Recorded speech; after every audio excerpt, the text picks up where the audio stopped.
Kalau tidak ada dekret, itu tidak ada cerita. Akan ada sidang istimewa MPR yang menurunkan Gus Dur.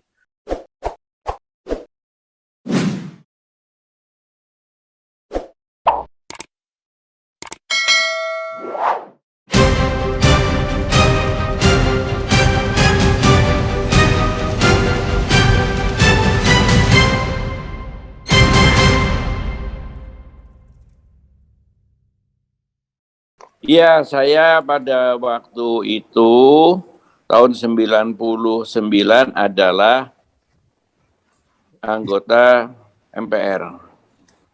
Ya, sebenarnya dari fraksi utusan daerah DIY yang kemudian waktu itu bisa bergabung kemana masing-masing boleh bergabung. Saya bergabung kemudian dengan fraksi reformasi, istilahnya fraksi reformasi waktu itu, di mana ada dalamnya ada PAN, ada PKS gitu loh. Terus siapa-siapa yang pada bergabung dari utusan daerah. Ya, kemudian ngikuti teruslah sampai berakhirnya periode Presiden Abdul Wahid. Dan saya memang termasuk orang yang pertama menggagas untuk presiden itu adalah Gus Dur sebagai solusi jalan tengah. Ya, terima kasih. Jadi begitu keluar hasil pemilu 99, di mana PDP mendapatkan lebih dari 30%, maka di situ ketegangan juga sebetulnya semakin meningkat karena ada kelompok yang tetap menginginkan B.J. Habibie untuk menjadi presiden, dan ada kelompok yang menginginkan Ibu Mega sebagai partai pemenang untuk menjadi presiden. Nah, kelompok ini kami memandangnya waktu itu sebagai sikap yang sangat bertentangan, dan ini tidak akan membuat kestabilan, menakutkan lah. Hingga kita diskusi terus, yang kemudian ya sudah, kita coba pos pemilu tadi, kita hubungi kelompoknya Ibu Mega. Ada, saya misalnya ingat mencoba menghubungi sahabat saya, Mendiang Aberson Sihaloho. Itu kenapa saya dekat, karena sebetulnya Pak Aberson itu sahabatnya dengan almarhum Pak Mar'i Muhammad, sebagai sama-sama alumni dari UI rupanya. Dan kalau Pak Aberson itu begitu akrab dengan Pak Mari bilang, Berson, lu kalau ada yang perlu-perlu jangan ke saya lah, urusan aja nih dengan Fuad aja. Habis itu ya jadi akrab dengan saya. Jadi saya hubungi Pak Berson, ini situasi seperti ini, saya kira ada jalan tengah nih, gimana caranya kita mulai bahas lah, gitu. Kita kebagusan atau bagaimana nih supaya bisa ketemu. Saya kaget terus terang aja dengan jawabannya Pak Aberson yang saya kenal sangat baik. Udahlah, nggak usah. Kita itu mesti presiden. Kita adalah partai pemenang. Jadi kalau kalian pada mendekat, tahu lah tujuannya. Paling nanti akan minta jatah kursi di kabinet.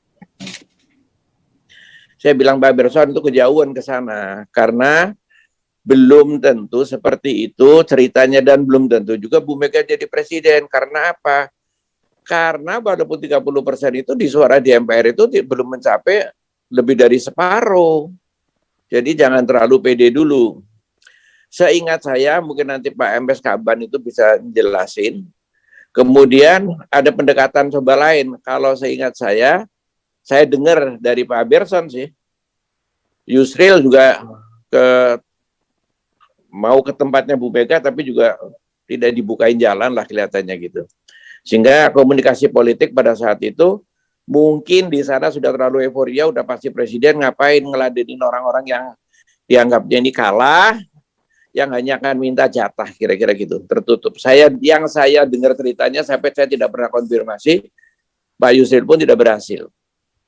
Sehingga ya udah sampai tercipta poros tengah, tapi kita tetap berkesimpulan kalau ada ketegangan gini lebih bagus ada figur alternatif. Nah, disitulah figur alternatif muncul. Saya sampaikan, udahlah, Gus Dur ini kan moderat, jalan tengah, saya bilang gitu. Ya sudah, coba, kata Pak Amin, coba temuin Gus Dur gimana. Saya menemuin Gus Dur, didampingi saya kira beliau waktu itu sama keluarganya juga. Terus habis itu Gus Dur komunikasi lagi dengan saya bilang gini, saya tidak keberatan dicalonkan kalau sebagai jalan tengah untuk presiden. Tapi itu sulit karena belum tentu saya direstui oleh kiai-kiai host NU. Jadi beginilah katanya, you temuin Kiai Abdullah Fakih di Langitan, Jawa Timur. Terus terang aja waktu itu saya belum kenal secara pribadi dengan almarhum Pak Abdullah Fakih. Ya nanti dengan saya, kata Gus Dur. Tapi you yang ngomong, jangan saya nggak berani ngomong sama beliau. Terus saya rombongan berangkat, ya tentu dengan teman-teman yang sebagian masih hidup gitu ke Langitan. Di sana ternyata sudah dikumpulkan kiai-kiai topnya di Jawa Timur. Terus saya memberikan penjelasan. Kemudian itu diulang lagi. Saya datang setelah penjelasan itu kelihatannya mereka mempertimbangkan. Kemudian Gus Dur nyarankan, nah sekali lagi datang, tapi dengan Pak Amin Rais. Saya datang lagi dengan Pak Amin Rais. Ini untuk menyelamatkan negara daripada ada clash fisik antara kelompok pendukung B.J. Habibie yang sebagai penerusan dari Orde Baru. Ini ada kelompok ini, Bu Mega juga dikhawatirkan. Kekhawatiran apa kepada Bu Mega? Kekhawatirannya adalah ini kelompok yang sudah lama di pinggiran, yang istilahnya ini haus kekuasaan, haus yang sudah mungkin ada dendam, ada macam-macam lah ceritanya gitu. Jadi kelompok ini dua ini berhadapannya sangat kuat, yang satu takut dihabisi, yang satu takut begitulah kira-kira. Pokoknya nggak enak suasananya gitu. Penjelasan saya yang kedua kali dengan Pak Amin itu bisa diterima, tapi juga diminta untuk meneruskan kepada Kiai Abdullah Abbas di mana Bu Buntet. Saya ke sana juga ke Buntet jelasin kepada almarhum Abdullah Abbas bisa diterima, dan pertemuan juga di tempat Abdullah Abbas bahwa ini akan mengajukan Gus Dur sebagai jalan tengah. Nah, di dua kelompok itu memang ada kecurigaan. Di kelompok yang kurang serg dari kelompok poros tengah ini, yang kurang serg dengan Gus Dur, mengatakan hati-hati, barangkali itu jebakan Gus Dur pura-pura mau. Mungkin Gus Dur punya agenda sendiri gitu loh. Sebaliknya di sana di tempatnya kelompoknya Gus Dur yang mungkin kurang serg juga dengan kelompoknya Pak Amin Rais, saya dan teman-teman itu, ini jangan-jangan cuman ya tipuan juga. Walhasil, tapi melalui proses meeting silaturahim berkali-kali, akhirnya sudah bisa disepakati, oke, ini akan diajukan. Karena itu pada waktu sidang MPR kemudian ada pertemuan penting, saya kira di rumahnya Pak B.J. Habibie masih sebagai presiden, setelah beliau mengatakan pertanggungjawabannya ditolak dan tidak bersedia, di situ lengkap. Pertemuan di rumah Pak Habibie ada fraksi Golkar, ada juga dari utusan golongan, utusan daerah, dan penting lagi dari fraksi ABRI. Di situ udahlah Pak Amin maju saja sebagai presiden. Saya hitung kalau Pak Amin mau saat itu, hitungannya itu insya Allah pasti menang jadi presiden. Tapi Pak Amin menolak, kembali ke hotel, kita diskusi, Pak Amin gimana? Jadi ini dengan suasana gini, kita ini, kata Pak Amin, tetap saja bahwa saya baru saja dilantik sebagai ketua MPR, baru 2 minggu nih. Dan kita sudah komit untuk menyatukan juga ini persepsi kita yang kurang bagus selama ini antara NU dan Muhammadiyah. Ketiga, kita juga ingin giliran lah masa nggak kiai nggak bisa jadi presiden. gitu kan, sudah komplit lah presidennya gitu, sudah dari kelompok nasionalis, ada kelompok tentara, sekarang kiai. Jadi dengan berbagai macam itu kita tetap kepada Gus Dur. Nah, gimana dengan kelompok yang masih curiga bahwa karena PKB waktu itu sering membuat statement-statement yang terus terang aja memberikan signal kepada kelompok poros tengah itu, ini PKB ini benernya serius nggak sih mendukung Gus Dur? Justru ketika PKB mungkin mempertanyakan itu, kita mempertanyakan PKB juga nih. PKB ini sebenarnya maunya kemana nih? Kalau ke Pak B.J. Habibie kayaknya jelas enggak nih, tapi kayaknya ke Ibu Mega. Nah ini ke Bu Mega kita masih khawatir betul ini. Ya samping pertimbangan banyak, belum pengalaman, mungkin ada dendam, ada ini, ada itu, segala macam. Nanti jadi ketegangan lagi gitu. Nah, menjaga itu saya bertugas lagi. Saya ketemu lagi sama Gus Dur. Ini sudah saat-saat sidang MPR sudah dimulai. Gus, ini ada ke pertanyaan-pertanyaan atau kecurigaan-kecurigaan. Antum ini yang serius kalau diajukan itu serius apa tidak nih nantinya nih? Kata Gus Dur serius, anak mau. Gitu. Benar ini. Jangan nanti bab ini kalau dihitung ini Pak Amin Rais didukung oleh ini bisa jadi, tapi untuk deal yang sudah kita sepakati, ente yang tetap maju. Toh Pak Akbar udah dapat DPR, Pak Amin udah dapat MPR, gitulah sekarang. Gus Dur, enggak, saya nggak bohong, kata Gus Dur. Wong Abdul jadi presiden kok orang gelem piye, kata dia. Oke, saya sampaikan ke Pak Amin, ditunggu tuh. Pak Amin kan cuma beliau di lantai 39 di Hotel Mulia, Pak Amin di 40 apa 40 saya. Udah pada nunggu, gimana saya datang? Udah, saya udah ketemu dengan Gus Dur. Apa, Gus Dur tetap, udah, saya mantep. Kalau Gus Dur sudah begitulah. Ya saya bilang, enggak lah, insya Allah ini udah mantep. Udah, saya tidak mau sampaikan dah kepada, beritahukan kepada fraksi ABRI, kepada Golkar dan yang lain-lain, saya tetap mendukung Gus Dur untuk maju sebagai presiden. Tapi kok dokumen nggak dikirim? Saya datengin lagi ke rumahnya akhirnya. Pak Gus Dur di mana? Ada di rumah. Saya datengin, Gus ini serius Gus. Ente mau diajuin. Saya datang ke sana, saya didampingi almarhum A.M. Lutfi. Mana? Oh iya, ini kan waktu itu simpel sekali, cuma sekedar itu aja dokumen kesediaan yang sangat simpel. Udah diberikan.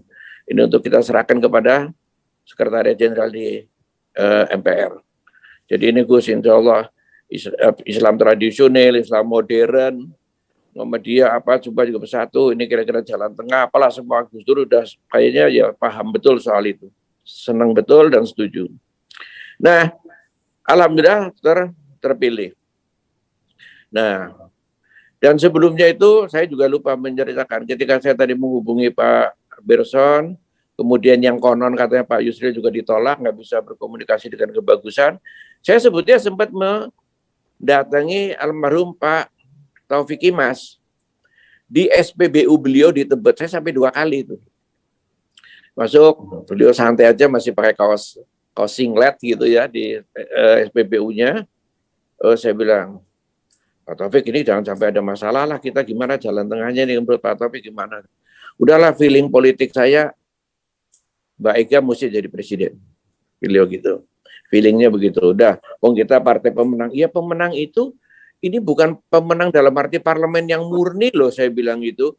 Kalau cuma sekian-sekian angkat suara kayak model parlementer, ini ada fraksi penggolongan, ada utusan daerah, saya bilang itu macam-macam, ada fraksi ABRI segala macam. Ini kan belum tentu hitungannya gitu, karena partai-partai lain bergabung saja sudah melampaui. Sekarang praktis hasil pemilu hampir berimbang 3. Apa? Sepertiga diambil PDIP, Golkar, Islam yang bersatu dengan baju poros tengah itu juga hampir seimbang gitu. Jadi nggak bisa seperti itu. Tapi ya saya coba 2 kali, tapi ke tempat beliau ketemunya hanya selalu di SPBU-nya, tapi kelihatannya tidak ada titik temu gitu. Banyak sulit. Fuad, mungkin bisa dikonsentrasikan kepada soal jatuhnya Gus Dur. Nah, terus ya setelah itu beliau jadi presiden. Baik, setelah jadi presiden itu, saya terus terang aja masih punya kewajiban moral untuk mengawal, dalam arti begini.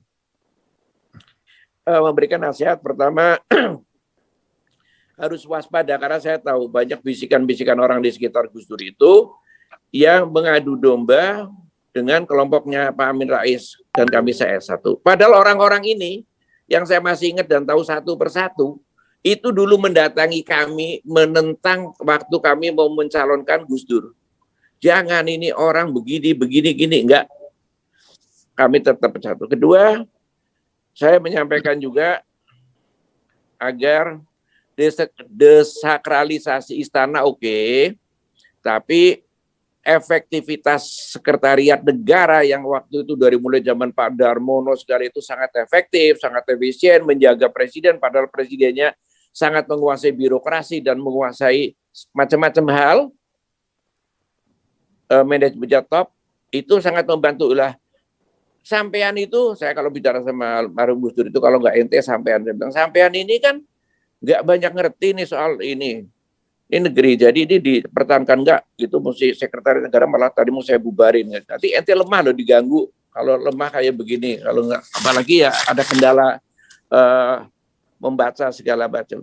Nah saya berikan langsung maupun melalui para kiai-kiai khos itu tetap nggak bisa, baik Abdullah Fakih, Abdullah Bas, akhirnya beliau mengatakan, Pak Abdullah Fakih saya tunjukin surat ini, surat saya kepada Gus Dur, isinya persis nasihat Anda.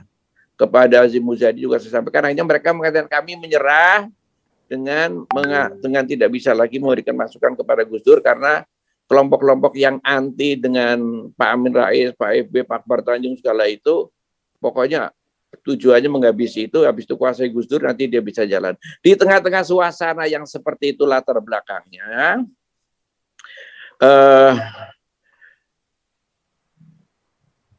Pak Amin SS itu hari terakhirnya sebelum itu sidang MPR sehari sebelumnya, kami itu seharian di MPR. Makanya Pak Amin tegas mengatakan kita tidak bisa melakukan sidang istimewa kalau urusannya Bulog Gate, Brunei Gate segala macam itu tidak cukup kuat kalau ada desakan-desakan untuk menjatuhkan Gus Dur. Itu tetap mentah lah kalau kayak begitu. Jadi kita tetap upayakan hal-hal yang lain supaya ini masih bisa jalan. Tapi kemudian malam hari, saya ingat betul malam hari itu saya pulang baru sampai rumah, ring ada telepon, saya ingat dari Pak Amin. Mas Wad coba buka televisi. Saya buka, ada apa Pak Amin? Udah buka televisi itu ada dekret. Udah sekarang yuk berangkat lagi ke MPR. Nah, saya berangkat lagi ke MPR. Saya cuma anggota, bukan pimpinan. Malam itu Pak Amin rapat di pimpinan MPR, seingat saya. Saya nunggu saja di MPR, tapi ada rapat pimpinan MPR. Jadi bukan karena Brunei Gate, bukan karena Bulog Gate, Pak Amin sudah tidak setuju itu semuanya itu nggak ada untuk alasan untuk menjatuhkan Gus Dur. Tapi karena kita dibubarin lembaga legislatif, maka besok sidang. Terus saya tanyakan, karena saya tungguin malam itu sampai pulang bareng. Bagaimana mau sidang ini tengah malam? Enggak, Sekretaris Jenderal akan memberitahukan kepada para anggota besok sidang dimulai. Ya paling karena udah malam gitu pemberitahuan, ya mungkin entah jam bisa 11, 12, 1, tapi pimpinan MPR sepakat untuk sidang istimewa gitu loh. Nah, tergantung dari sidang istimewa itu, jujur ngomong aja kalau misalnya kan PKB saja itu yang waktu itu tidak setuju. Kalau misalnya partai besar kayak PDIP khususnya juga tidak setuju, barangkali juga tidak bisa dijalankan ya. Tapi kelihatannya PDIP setuju, fraksi ABRI setuju, Golkar setuju, cuman PKB yang tidak setuju. Jadi sidang MPR, kemudian ya wakil presiden ditunjuk sebagai ini. Jadi putusannya itu sudah lewat tengah malam setelah dekret, esoknya mulai proses persidangan MPR itu dijalankan esoknya. Mulai itu untuk menurunkan Gus Dur dan mengangkat Ibu Megawati. Jadi suasana yang tadi dibilang oleh Saudara Teguh memang ada pro ini, tapi dengan belum ada alasan untuk sidang istimewa MPR karena belum ada dekret. Jadi dengan kata lain saya mau mengatakan, saya yang waktu itu hampir 24 jam dengan pimpinan MPR. Kalau tidak ada dekret, itu tidak ada cerita. akan ada sidang istimewa MPR yang menurunkan Gus Dur. Jadi itu Brunei Gate, Bulog Gate itu ya deal politik saja itu. Tidak sampai kepada urusan penjatuhan. Penjatuhan itu adalah karena lah kita mau dibubarin ya kita melawan. Kayak cacing diinjek melawan, ya udah kita turunkan orang yang bubarin kita.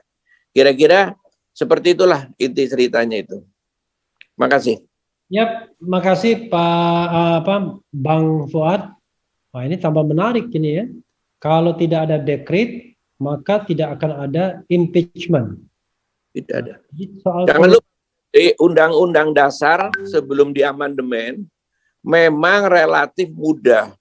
Bung Karno, Pak Harto, ataupun apa itu semuanya mudah. Karena kalau sidang istimewa MPR selesai, belum ada prosedur yang kayak sekarang ini sebetulnya. Makanya Undang-Undang Dasar yang amandemen ini sebetulnya posisi presiden jauh lebih kuat daripada sebelum diamandemen. Amandemen presiden itu rapuh, sidang MPR bisa jatuhin gitu loh. Mudah. Terima kasih. Lebih Pak. Ini terima kasih. Saya aja beberapa poin. Pertama, betul apa yang dikatakan Pak Rizal Ramli bahwa Gus Dur memang tidak setuju saya kembali jadi Menteri Keuangan itu atas desakan atau ancaman lebih tepatnya para pengusaha-pengusaha khususnya yang terlibat dalam BLBI. Karena bagaimana kita ketahui pada saat itu 3 April 98 saya sudah mencekal semua pengusaha-pengusaha konglomerat besar waktu itu yang terlibat BLBI. Itu cekal pada saat itu amat sangat ya besar karena mereka umumnya orang yang punya link hubungan kuat dengan para petinggi-petinggi negeri pada saat itu. Sehingga ketika saya mengajukan surat cekal malam hari, pagi-pagi jam 7 itu diantar sendiri, saya terkaget oleh Pak Muladi sebagai Menteri Kehakiman pada waktu itu. Saya heran, Pak, kenapa Bapak antar sendiri pagi-pagi ini? Untung saya udah datang di kantor.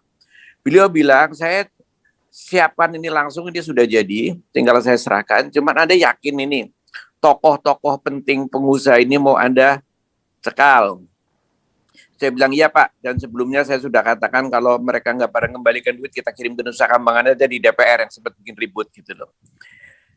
Jadi intinya memang orang di sekitar Gus Dur itu, kemudian sudah mengitari dan selalu mengadu domba itu antara Presiden Gus Dur dengan NU, dengan Pak Amin dan Muhammadiyah. Dan itu adu domba itu praktis itu sukses. Ini kesimpulan terakhir, Poros Tengah mengatakan, ya Allah kita ini susah-susah dulu ya, berbulan-bulan kesana kemari memperjuangkan Gus Dur, tapi sekarang kita kayaknya ini harus ikut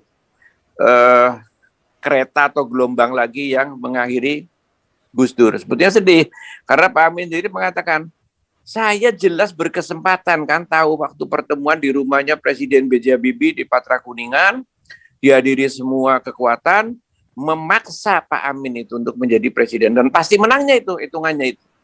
Tapi Pak Amin demi menjaga hubungan NU Muhammadiyah dengan Gus Dur sudah deal sebagainya, tetap menolak dan tetap minta agar Gus Dur yang jadi diajukan sebagai presiden.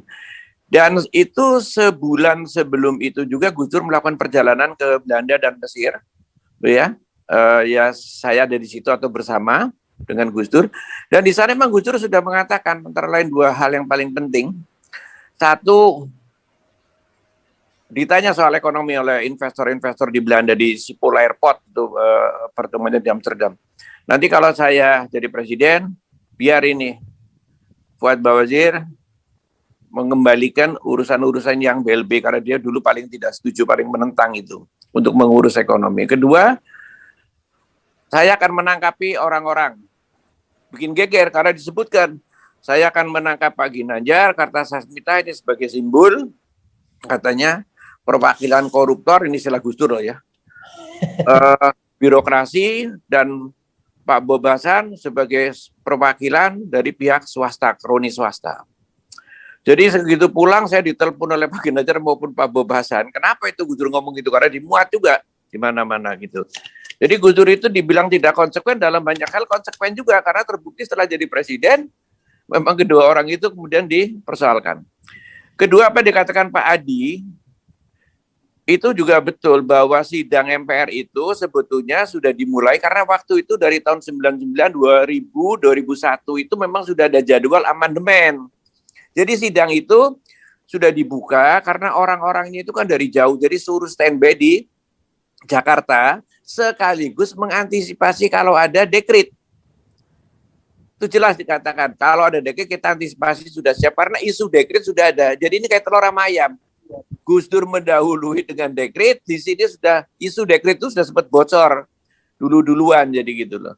Jadi benar semuanya. Tapi jelas pimpinan MPR itu paling tidak yang saya tahu betul ketuanya MPR itu bilang hanya apabila ada dekret betul itu isunya seperti itu maka kita akan pemakzulan. Kalau yang lain ya sidang MPR untuk amandemen dan sebagainya itu saja.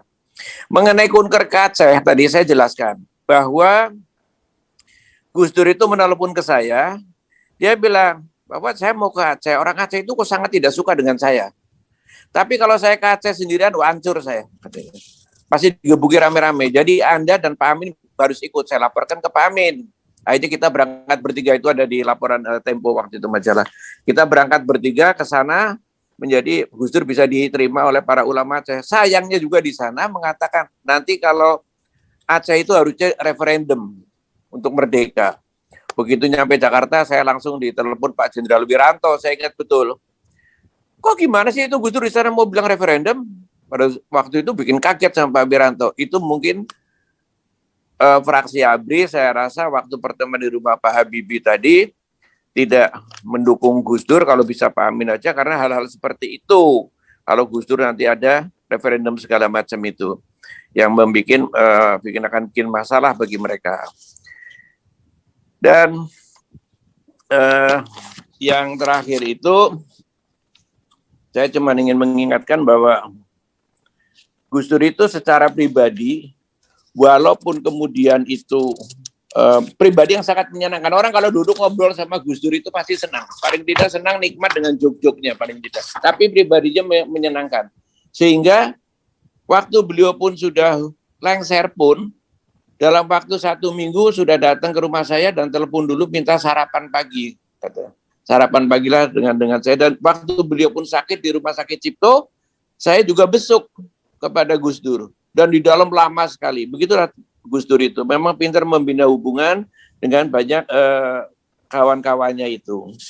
Jadi hubungan ini kemudian bahwa seluruh wakil presiden tentu punya harapan untuk ingin jadi presiden seperti Pak Habibie ada peluang ya sampai hubungannya menjadi tidak baik dengan Pak Harto karena menganggap mengambil peluang untuk menjadi presiden. Itu sih saya kira hal-hal yang logis. Mungkin Bu Mega juga begitu. Ini ada peluang kan kalau ada apa-apa dengan bosnya kan wakilnya mesti naik. Jadi itu rasanya hal yang Amerika pun begitulah kalau ada presiden wakilnya naik.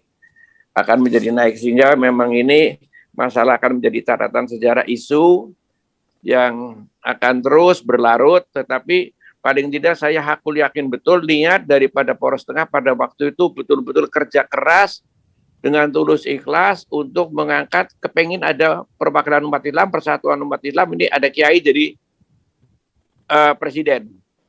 Itu yang sebenarnya diinginkan bahwa kemudian kejadiannya gitu kembali lagi semuanya adalah karena pengaruh dari para pengadu domba itu. Yang itu saya kira benar tujuan Pak Adi untuk meluruskan. Sekian Pak Refli Harun.